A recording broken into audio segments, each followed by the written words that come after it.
bring out some fire hoses and some dogs to take on the opposition that he had. If you fought them like that, that was exactly what people want.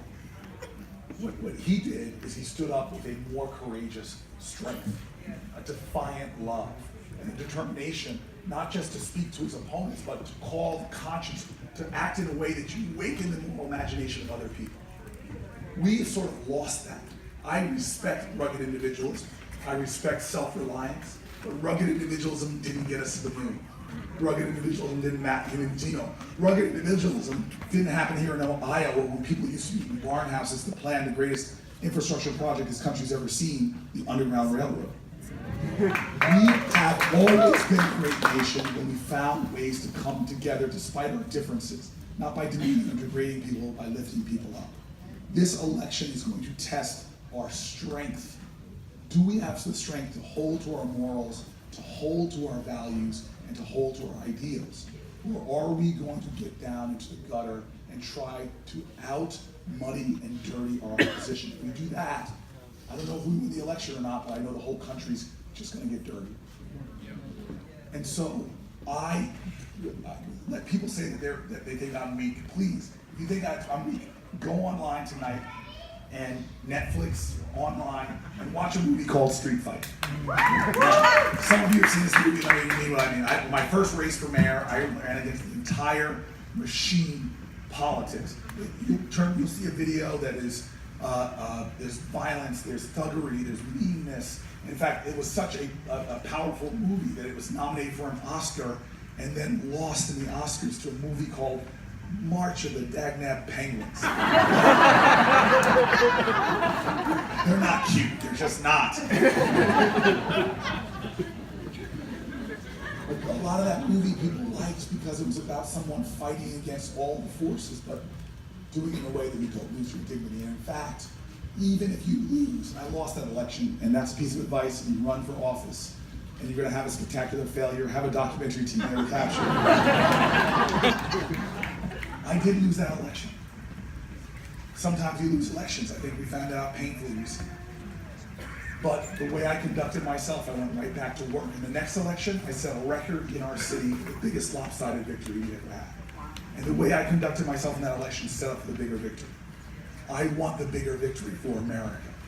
I want us to reclaim our grace and our dignity and our life. So, I'm going to go 3 questions. We're going to go 1, we're going to go 2, and then we're going to go over here, 3. Okay? So, did you see my numbers? 1, the one here. 2, the gentleman sitting here with some very senatorial-looking patch. And then the young lady here. What does that say, Simpson? Simpson College is the last question. All right. We got 3 questions. Okay, I get to go first, right? My voice sounds kind of like yours. What's your name? What's your name? Tony, sorry. Oh, Tony, all right. Yeah. So my question is something that you've talked a lot about in different arenas, and that's voter suppression. Yes. One of the biggest ways that voter suppression happens, in my opinion, is the Electoral College. Yes. What can we do about that so that the majority of votes are counted, not the Electoral College votes? So, voter suppression is happening in so many ways. Hello, Iowa. It's felony disenfranchisement. Yeah. Hello, Iowa. We need to change that here, that if you pay your debt to society, come on out, you should be able to vote.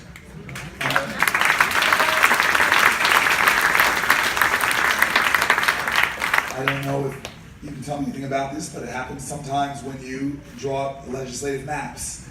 And I'm very worried about that here in this state and what might happen with this legislature and this governor. So there's a lot of things that we need to be doing. I think there's corruption and voter suppression when so much money pours into politics. People don't see it as a voter suppression, but it is.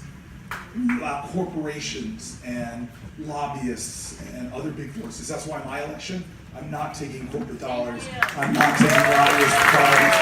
I'm not taking pharma, exec dollars, all of that stuff.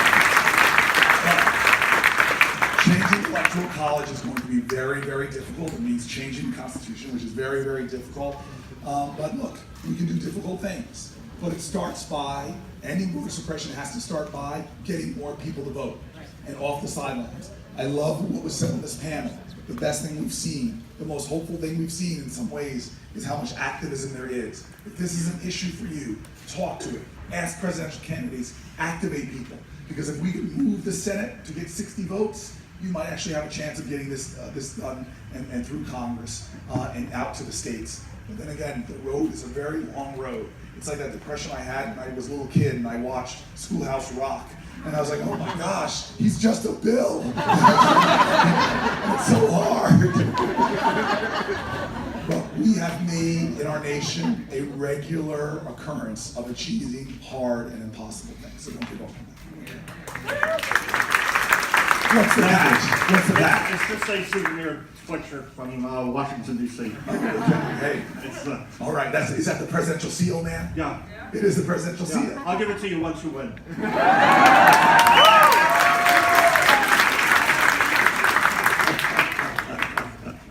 Anyway, I'm Dr. Alan Coslow, and I'm a retired surgeon here in town. And actually, my cousin Jody Luciani, now Ryan, said to say hello to you. Oh my gosh. Yeah, good family. Yeah. And I worked in Newark for 3 years. I saw that aura. I know. As a physician, I'm interested in Medicare for all. Yes. And my question is, right now, under the Affordable Care Act, Obamacare, all companies with more than 100 employees are required to pay for the medical insurance. Why would that not continue if we had Medicare for all? Okay, so first of all, I'm glad you recognize that the medical system is now it's broken. We have the most expensive healthcare in the country, and we get the worst results, and people are still being left out. Definitely. Definitely. And so this is a system that's broken and it's costing us, closing in on 20% of our GDP. And by the way, our system, and you're a doctor, and I hope I can get a hallelujah amen on this, is we have a system also that's kind of designed to treat problems on the back end. It doesn't do enough on intervention. It doesn't do enough on early detection. It doesn't do enough on wellness. It's kind of stuck in treating hellness. And do I get a hallelujah amen? Hallelujah, amen. So I have very strong feelings on this, and to your question is, I believe we should have Medicare for all, and I believe that is a goal that we should shoot at. In the same way the last question, it's going to be hard unless we can start picking up more seats to get there. And I think if I understand your question correctly, you were asking when it comes to businesses picking up their fair share. Because if you have Medicare for all that was government completely paid out of taxes, they would get a windfall. Yeah. And so by the way, because people could, and this is what he's saying, if people could buy into Medicare for all, Yep. it would create healthier payments for businesses and drive down the cost. This is an intermediate step. Let me give you another example. Just by taking down Medicare eligibility to 55 years old, or bring it to 50, because I'm 49, I kind of like that. That alone, taking older people out of the pool for businesses others, it lowers the cost. So I'm with you on what pragmatic steps can we take to get to the goal we all agree on. But this is where I want to challenge you. When you and I have run stuff. I had to run a city. And one cost I couldn't control. I was good at setting up measures and creating more accountability, more transparency in my departments, lowering costs. But the one cost I couldn't control, it was my healthcare cost. Health insurance. My health insurance was going up double-digit percentages every single year. Now, if we have an American business that say it's a small manufacturer and it's sending stuff over to compete globally, they sell their goods internationally, and they're competing against some firms. Let's say that one's in Europe, one's in Southeast Asia. Those firms don't have to pay healthcare costs. Right. Because their countries have healthcare. Their firms have a competitive advantage that our firms do not.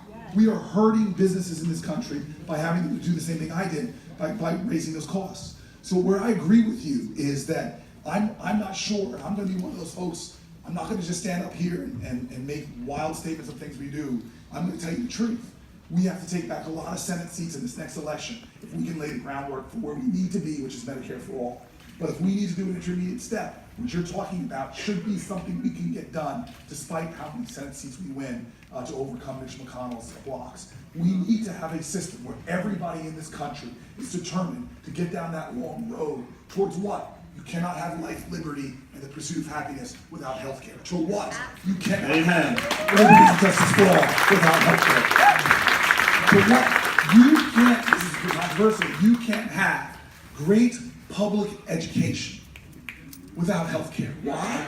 Why? Because children in this country are born. We say all men and women are created equal. Well, that right now is aspirational. It's not true. Why?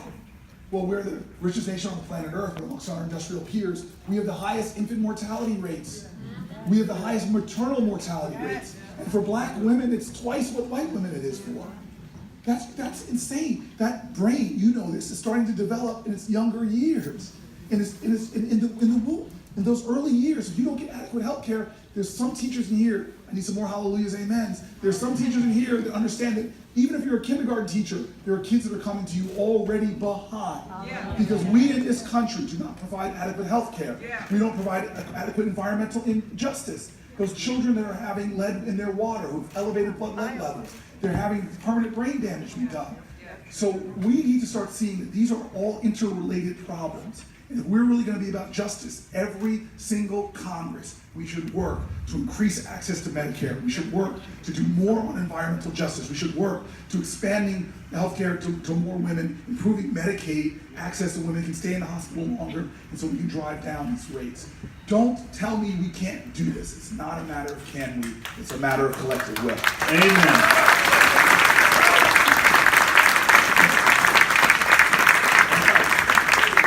All these amens and hallelujahs, if you like what you're, hallelujah, brother. If you like what you're hearing, let's pass the collection plate. Go to CoryBooker.com. Go to CoryBooker.com, put $1 in the collection plate. All right, what is your name? My name is Jalen Seabrooks, and I am a sophomore at Simpson College, like I said. And what do you study? I'm studying political science. I'll throw you a softball. That was my major. Before you throw me a softball question, this is what we call a reversal. I'm going to ask you a question. Okay, I'm ready. You see this panel, which is gender imbalanced, as it should be. And you see these phenomenal women. Some of them were afraid the first time they ran, as was I. You see how they were trailblazers, how people told them they couldn't do it, they should wait their turn. My question to you, to flip the script, is will you one day maybe think about running for office? I will one day, yes.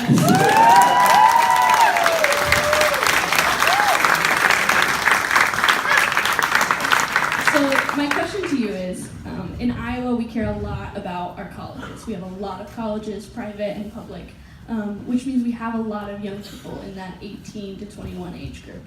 And we see a lot of presidential candidates. And it feels like presidential candidates come to Iowa, they do some photo ops on campuses, and then they forget about students and they forget about that age block until the next election.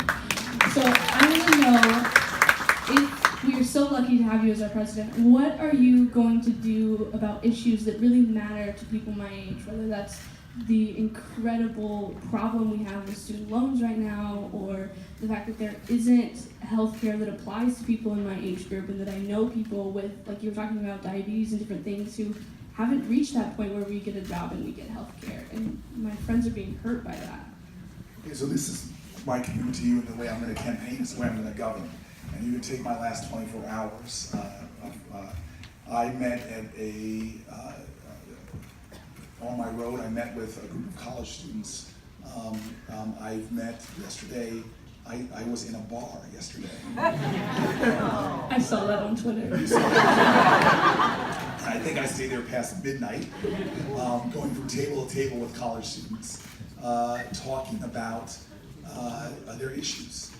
Because I know one thing, that you all are, and you may be I don't know if you're the tail end of millennials. Are you Generation Z or millennial? I think I'm Generation Z technically, Okay, by like 1 year. Well, the biggest generation by 1 year, okay? Well, your age bracket is literally the largest population bubble in the country. You all will determine where this country goes. And I hate to say it right now, you're determining it not by your participation, but by your lack of participation. And this gets to this beloved community that I'm so interested in creating.